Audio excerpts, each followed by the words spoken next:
Greetings, YouTube. I would like to quote from an XKCD cartoon. XKCD is a comic which deals with sarcasm and science and humor and very geeky things. And the author even has an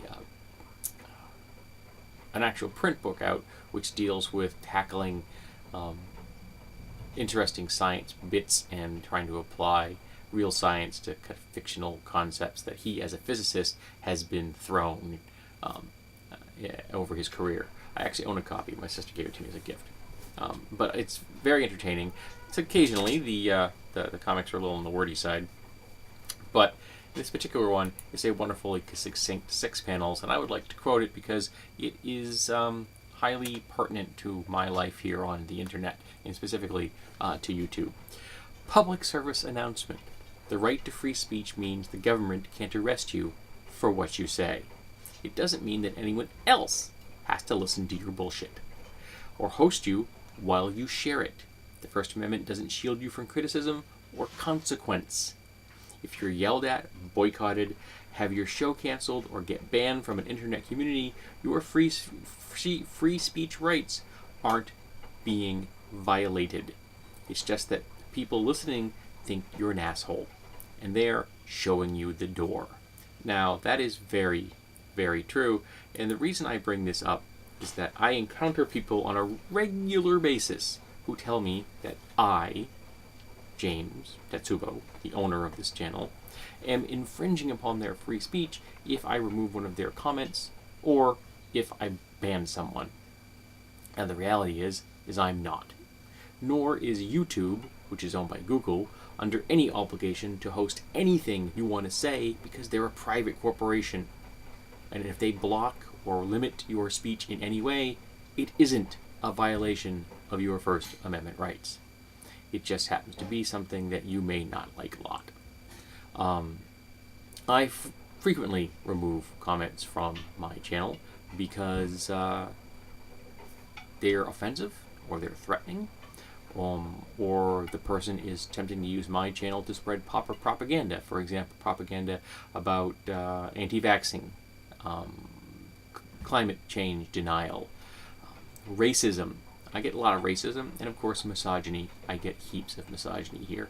And when people post links or articles or quotes or their sea-lining, if anyone out there who hasn't ever heard that term or experienced that, you're lucky, but I hear it and experience it on a regular basis, which is where someone just tries to throw wall texts at you, all while being incredibly nice. Yes, they're attempting to be very civil and in their discourse, when in actuality they're attempting to control the conversation and make sure that you don't get a word in edgewise.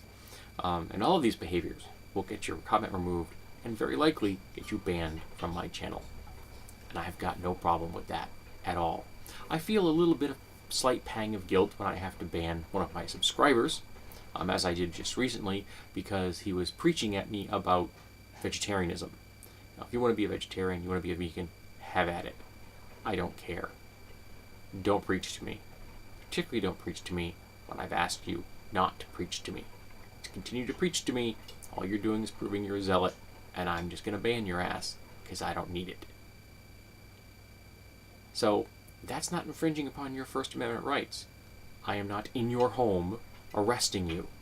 I am simply saying you can't use my channel to preach at me or to post propaganda or to be threatening or abusive to me or other commenters. Those are not infringements upon your First Amendment rights.